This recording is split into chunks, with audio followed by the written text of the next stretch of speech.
और आज बाबा कौम महात्मा गांधी की 150वीं जयंती है और इस मौके पर कई खास तरह के प्रोग्राम्स मुल्क भर में हो रहे हैं। लेकिन सबसे अहम बात यह है कि आज वजीर आजम नरेंद्र मोदी गुजरात जाने वाले हैं, वहां पर वो खराज अकीदत तो पेश करेंगे ही। इसके साथ साथ पूरे मुल्क को खुले में शौच मुक्त का ऐलान भी वो करेंगे और उसके साथ साथ सिंगल यूज प्लास्टिक पर पूरी तरह से आज से बैन लग जाएगा। तो इस तरह की मुहिम हमने देखा 2014 में एक शुरू की गई थी और अब 150वीं जयंती के मौके पर एक और मुहिम का आगाज किया गया है। इस पर बात करने के लिए मेरे साथ खास मेहमान स्टूडियो में मौजूद हैं। एसके दत्ता साहब मेरे साथ स्टूडियो में हैं पॉलिटिकल एनालिस्ट के तौर पर। एसके दत्ता साहब, बहुत बहुत इस्तकबाल है आपका जी सलाम में। मेरा आपसे सवाल यही है कि आज के इस दौर में आपको क्या लगता है कि महात्मा गांधी बापू और कितने जरूरी हो गए हैं? मैं समझता हूं कि जिस तरह का पेचीदा जिंदगी हो चुका है आज के डेट में और एक ज़रूरत से ज़्यादा रफ्तार की ज़िंदगी बन चुकी है, इस जिंदगी में शालीनता और कहीं ना कहीं पे शांति लाने के लिए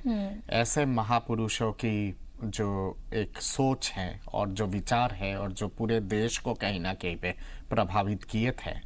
विचारों से पूरी दुनिया को इनफैक्ट प्रभावित किए थे, इन सब विचारों को पुनः जीवित करने की बहुत आवश्यकता है।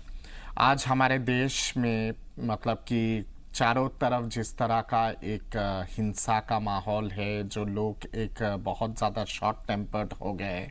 किसी के अंदर पेशेंस नहीं है, हर किसी को मतलब पता नहीं कैसे एक मिराज के पीछे भाग रहे हैं। ऐसे जिंदगी में मैं समझता हूँ कि कहीं ना कहीं पे शांति लाने के लिए और एक फिलोसॉफिकल माइंड दोबारा पुनर्जीवित करने के लिए बहुत आवश्यकता है ऐसे महापुरुषों के फिलॉसफीज को जानने की, गहराई से जानने की, उस पे कहीं ना कहीं पे एक तरह से अच्छी तरह से इंटरप्रेट करने की और अपनी जिंदगी में कहीं ना कहीं पे उसको लागू करने की। बिल्कुल दत्ता साहब, हम ये देखें कि महात्मा गांधी का एक सबसे बड़ा अगर हम बात करें, सबसे जिस तरह से उन्होंने पूरे मुल्क को बांध के रखा, हिंदू मुस्लिम सिख ईसाई आपस में है भाई भाई, ये सब इस तरह की बातें उन्होंने हमेशा से कही। उन्होंने कभी किसी के अंदर किसी भी तरह का भेदभाव नहीं किया क्योंकि वो सियासत से परे थे। क्या आपको लगता है कि फिर से उन्होंने जो सीख हमें दी, जो उन्होंने अहिंसा का पाठ हमें पढ़ाया, जिस तरह से उन्होंने एक सच के रास्ते पर, हक के रास्ते पर चलना सिखाया, उस सब की जरूरत आज फिर से आन पड़ी है और खासतौर पर 150वीं उनकी जयंती है तो ये चीजें और बेतहाशा याद आ रही हैं। नहीं, बेशक, और ये सब चीज़ों पे मतलब कि एक गहरी तरह से अध्ययन करने की बहुत आवश्यकता है और उसके साथ साथ खुद के शांति के लिए इन सब चीज़ों को अपनाने की बहुत ज़रूरत है। जिस हिसाब से आज हर इंसान कहीं ना कहीं पे एक टेंशन से पीड़ित हो गए हैं और मैं तो समझता हूँ कि हर इंसान आज के डेट में कहीं ना कहीं पे एक टेंशन के मरीज हो गए हैं। तमाम चीज़ों को लेके जिस तरह की टेंशन होती है सुबह से लेके शाम तक, सारी चीज़ों को लेके, और कहीं ना कहीं पे एक हाहाकार की जो एक ज़िंदगी है कि पता नहीं ये नहीं हुआ तो क्या हो जाएगा और ये किसी भी तरह से हासिल करना है, ये मेरा मकसद है, ये मकसद अगर पूरा नहीं हुआ तो शायद ज़मीन खिसक जाएगा। ये जो एक सोच आया है ना, सेल्फ सेंटरिज्म जिसको हम लोग कहते हैं, जो पाश्चात्य सोच है और पश्चिम का जो सोच है, जिस तरह से भारत के जो एक फिलोसॉफिकल एक जो माइंड रहा है, उस माइंड को जिस हिसाब से बर्बाद किया है पिछले 30 साल में, उसको कहीं ना कहीं पे एक तरह से मतलब डाइल्यूट करने के लिए और उससे कहीं ना कहीं पे एक आज़ादी पाने के लिए ऐसे महापुरुषों की फिलॉसफी को अध्ययन करने की बहुत आवश्यकता है। दो महत्वपूर्ण मतलब कि फिलॉसफर आइडियोलॉग की जन्मतिथि है आज, एक लाल बहादुर शास्त्री जी, दूसरे हमारे father of the nation Mahatma Gandhi ji. तो कहीं ना कहीं पे दोनों ने जिस तरह से एक मिसाल पेश किया है, खास करके मतलब इंसान की प्रगति कैसे हो, एक आइडियल इंसान किस तरह का हो और किस तरह का मतलब संस्कृति उसको अपनाना चाहिए, किस तरह के एजुकेशन एक इंसान के तौर पर बल्कि एक सिटीजन के तौर पर, एक आइडियल सिटीजन किस तरह से बने, एजुकेशन किस हिसाब से होना चाहिए, किस तरह का एजुकेशन अपनाना चाहिए। दोनों ऐसे महापुरुषों ने बहुत सारे उल्लेख इस तरह का दे के गए हैं पूरे देश को। तो मैं मानता हूं कि उसको अपनाने की बहुत आवश्यकता है। माननीय प्रधानमंत्री जी जिस तरह से लगातार महात्मा गांधी जी की फिलॉसफी को और बाकी जितने सारे महापुरुष हैं उनकी फिलॉसफी के बारे में जिस तरह से उल्लेख करते हैं और खुद में अपनाते हैं सारी चीजें, और पूरे देशवासियों को भी कहीं ना कहीं पे एक तरह से आह्वान करते हैं कि आप इनके पद चिन्हों पे चलिए, ये कहीं ना कहीं पे बहुत आवश्यकता थी ऐसे लीडर का मतलब। बिल्कुल। और आप ये देखें कि 2014 में शुरुआत की गई थी सफाई अभियान की, और पहली बार इस तरह से एक मुहिम की शुरुआत की गई और पूरे मुल्क में उसको इस तरह से आम किया गया। लोग बात तो करते थे लेकिन इस तरह से खुलकर बात नहीं करते थे, और पहली बार वो खुलकर बात की गई। और आज वो मौका है जब आज शाम को वजीर आजम ये अनाउंस करेंगे कि खुले में शौच मुक्त जो है वो हिंदुस्तान हो चुका है, और सिंगल यूज प्लास्टिक जो है जो एनवायरमेंट को बर्बाद कर रही है उस पर पूरी तरह से बैन भी लगा दिया गया है। तो ये बहुत अच्छी चीजें हैं कि आप बापू की जयंती पर इस तरह की मुहिम का आगाज करें जिससे मुल्क में एक बड़ा बदलाव आए। बेशक बुशरा जी, और ये जो दोनों विषय के बारे में आपने उल्लेख किया है, पहला ये तो है कि जिस दिन आपको याद होगा 2014 में जब माननीय प्रधानमंत्री जी जब एक बड़ा सा झाड़ू लेके निकले थे और जिस तरह से सफाई अभियान शुरू किए थे, उस पे तो हम सब ने एकदम वाह वाह हम लोगों ने किया था, और हम सब मतलब कि गदगद हो गए थे गर्वित होके कि देश के प्रधानमंत्री मतलब कि ऐसा भी काम कर सकते हैं। पर ये कहीं ना कहीं पे एक शर्म की बात है कि देश के प्रधानमंत्री को दिखाना पड़ता है समाज को कि आसपास की सफाई कैसी होनी चाहिए। जो कर्तव्य हम लोगों के अंदर होनी चाहिए कि सुबह उठ के मोहल्ला कैसे साफ रहे, आसपास के आंगन कैसे साफ रहे, झाड़ू लेके किस तरह से खुद को मुहिम छेड़ने की आवश्यकता है हर दिन, वो अगर देश के प्रधानमंत्री अगर समाज को अगर दिखाते हैं तो ये बहुत ही अफसोसजनक है। ये समाज में तो ऑटोमेटिकली होना चाहिए ये सारी चीजें। लेकिन आप ये देखें कि एक लीडर अगर जो होता है वो एक तरह की सीख तो देता ही है। बिल्कुल देता है, और वो कहीं ना कहीं पे एक प्रेरणा का सूत्रधार है माननीय प्रधानमंत्री जी। आज हमें गर्वित होना चाहिए कि भारत खुला शौच से कहीं ना कहीं पे मुक्त हो चुका है। ये बहुत बड़ा एक धब्बा था, काला धब्बा था आधुनिक भारत के ऊपर, और खास करके हमारे देश के जो माँ हैं, बहन हैं, बेटियां हैं, वो लोग जिस तरह से मतलब खोले में जाके जो शौच का वो करते थे क्योंकि उनके पास साधन नहीं था, तो वो कहीं ना कहीं पे एक बहुत शर्म की और दर्दनाक स्थिति थी। उस चीज से कहीं ना कहीं पे भारत आज के डेट में मुक्त हो चुका है। ये अपने आप में एक बहुत बड़ी उपलब्धि है। बिल्कुल। और हम ये देखें कि इस तरह की मुहिम शुरू की जा रही है, बहुत अच्छी बात है, और जिसकी तारीफ की जाए उतनी ही कम है। लेकिन अभी भी हम ये देखते हैं कि आज की टेक्नोलॉजी के इस दौर में जब लोगों से बाहर जाकर ये पूछा जाता है कि क्या आपको ये पता है कि बापू कब पैदा हुए थे, या आपको पता है कि उनकी पत्नी का क्या नाम था, उनकी माँ का क्या नाम था, कहाँ से वो आए थे, कैसे उन्होंने शुरुआत की थी, कौन कौन सी वो मुहिम थी, कौन कौन से वो नारे थे जो उनकी तरफ से दिए गए थे, आप यकीन जानिए 80% से ज़्यादा लोग बता नहीं पाते हैं। तो ऐसे दौर में क्या आपको नहीं लगता कि फिर से एक तरह से इसको फिर से जीने की ज़रूरत है ताकि लोगों को इन चीज़ों के बारे में ज़्यादा से ज़्यादा पता चले? बाहर जब हम जाते हैं, जब दूसरे मुल्कों में, तो वहां हम देखते हैं कि वो सबसे पहले बात गांधी की करते हैं, और अगर वही गांधी हमारे अंदर से निकल जाएंगे तो फिर बताइए कितने अफसोस की बात है। बहुत अफसोसजनक बात है और बहुत ही दुख की बात है ये। और मैं समझता हूं कि जिस तरह से आधुनिक भारत में जो एक एजुकेशन का जो एक मेथड अपनाया गया है, और जिस तरह से खास करके इतिहास के जितने किताबें हैं उस पे जिस तरह से मतलब एक सेंटर स्टेज होना चाहिए ऐसे महान पुरुषों का और महान फिलोसफर्स का, पर उनको जिस तरह से कहीं ना कहीं पे अनदेखी की गई ना उनके फिलोसफीज को, वो कहीं ना कहीं पे भारत के सांस्कृतिक पतन का कारण है मैं मानता हूँ। चाहे वो महात्मा गांधी जी हो, चाहे वो महर्षि अरबिंदो हो, स्वामी विवेकानंद हो, लाल बहादुर शास्त्री जी हो, ऐसे तो कितने सारे मिसाइलें हैं, नेताजी सुभाष चंद्र बोस हो, पर कितने पन्ने होते हैं इतिहास के किताबों में कि ऐसे महापुरुषों के बारे में कहा जाता है, उनके विचारों के बारे में बताया जाता है। छोटा सा बच्चा जो है उसकी तो कोई दोष नहीं है, किताबों की दोष है कि किताबों में इन सब चीजों को उस तरह से तवज्जो नहीं दिया गया है जिस हिसाब से देने की आवश्यकता है। कोई भी देश अपना फिलॉसफी, अपना संस्कृति, अपना इतिहास, अपना ट्रेडिशन अगर भूल जाए तो वो देश का सबसे बड़ा कारण होता है पतन होने का। और भारत में अफसोसजनक ये चीज पिछले 20, 25, 30 साल में उदारीकरण का जिस तरह का एक रफ्तार से जो एक नीति अपनाया गया है, उसके चलते ये सारी चीजों का पतन हो रहा है और इसको पुनर्जीवित करने की बहुत आवश्यकता है। एक और बहुत गर्व की बात यह है कि दुनिया का, मैं मानता हूं कि प्रथम ऐसा मुल्कों में से है जिस मुल्क ने प्लास्टिक के यूज पे कंप्लीट बैन लगा दी है, और वो भी एक गरीब देश जहां पे मतलब कि हम लोग अमेरिका का तो मुकाबला नहीं कर सकते हैं पैसा के हिसाब से, तो कहीं ना कहीं पे एक जो उभरता हुआ देश है, उस डेवलपिंग कंट्री, उसने अगर इतना बड़ा मुहिम अगर अपनाया है और पूरा ब्लैंकेट बैन अगर लगा दिया है माननीय प्रधानमंत्री जी के लीडरशिप के माध्यम से, ये कहीं ना कहीं पे पूरे दुनिया के लिए एक बहुत बड़ा मिसाल है। नहीं, आपको ही नहीं लगता कि अभी अवेयरनेस की बहुत जरूरत है और जो ऑल्टरनेटिव्स हैं उस पर भी उतना ही काम करने की जरूरत है, क्योंकि बैन लगा दिया गया, लेकिन अभी भी आप देखें कि जब हम दूध लेकर आते हैं तो वो प्लास्टिक की थैलियों में अभी भी होता है। अगर आप ये देखें, सब्जियां आप खरीदते हैं वो भी प्लास्टिक की थैलियों में अभी भी होता है। ऐसी बहुत सारी चीजें, पानी हम खरीदते हैं वो भी सिंगल यूज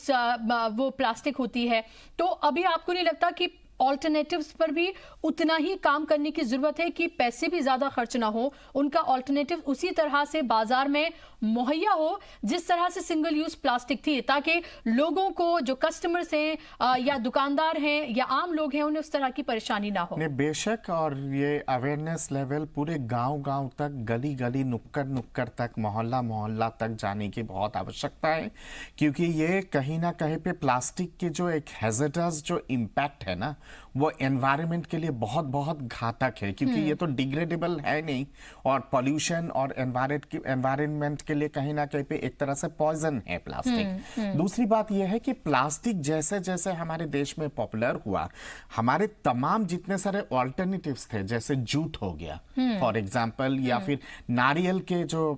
उससे जो हम लोग रस्सी बनाते थे, या फिर तमाम जितने सारे बैग्स, केले का पत्ता होता था, साल के पत्ते होते थे, नारियल के उससे जिस तरह का बैग वगैरह बनता था, फ्लैक्स जैसे हो गया, या फिर जो बहुत सस्ता मखमल के जो कपड़े होते थे ना, मलमल के जो कपड़े होते थे, जिससे हम लोग कहीं ना कहीं पे एक बैग बनाते थे, थैली बनाते थे, वो सारे चीजें तो खत्म हो चुका है प्लास्टिक के यूज के, बाजारीकरण ने इसको तमाम चीजों को जो है खत्म कर दिया है। तो ये जितने सारे घरेलू इंडस्ट्रीज जितने थे ना, जिसपे एक बहुत बड़ा पॉपुलेशन कहीं ना कहीं पे डिपेंडेंट था एम्प्लॉयमेंट के लिए, वो तहस नहस हो गया है। प्लास्टिक के बैन से ये सारे चीजें दोबारा पुनर्जीवित होगी और इनको एक मौका मिलेगा दोबारा रिवाइव करने के लिए। जूट इंडस्ट्री देश में पूरे खत्म हो चुका है। कोकोनट से जो कोपरा की जो इंडस्ट्री होते हैं ना, जो दरी वगैरह ये तमाम चीजें बनाते थे, वो खत्म हो चुका है। मलमल के कपड़े के जितने सारे कोर्सर मटेरियल से जो हम लोग चीजें बनाते थे, वो खत्म हो चुका है। फ्लैक्स खत्म हो चुका है। तो ये सारी चीजें जो खत्म हुआ है, जिस तरह से बेरोजगारी हुआ है इन सब चीजों के लिए, ये कहीं ना कहीं पे पुनर्जीवित होगा आज, मतलब इस और आपको लगता है कि एक और मुहिम चलाने की जरूरत है, बैक टू ओल्ड? एक मुहिम चलाने की जरूरत है, ताकि जो नई चीजें, हर जगह पर एक इनोवेशन की जरूरत होती है, नई टेक्नोलॉजीज की जरूरत होती है। तमाम चीजें अपनी जगह हैं, लेकिन वो टेक्नोलॉजीज या फिर वो तमाम इनोवेशन जो आपके लिए ही सबसे ज्यादा खतरनाक और घातक साबित हो, ऐसी चीजों को लेकर तो आपको फिर से बैक टू ओल्ड पर जाना ही चाहिए। जो चीजें हमारे पूर्वजों ने हमें दी, वो हमें संभाल कर और फिर से उसकी शुरुआत करनी चाहिए। बेशक, और वो सारी चीजें जो हमारे पूर्वजों ने ने हमें दी है वो कहीं ना कहीं पे बहुत हेल्दी चीजें थी। अब आज देखिए, जैसे हम लोग प्लास्टिक कप का इस्तेमाल करते हैं, प्लास्टिक के बर्तन का इस्तेमाल करते हैं, ये कहीं ना कहीं पे एक स्लो पॉइजन है, क्योंकि बॉडी के लिए बहुत खतरनाक है और कैंसरियस है। और इसका नतीजा क्या हुआ कि ये जो पोर्सिलिन के जो कप होते थे, या फिर जो मटका जो होता था ना, मिट्टी का मटका,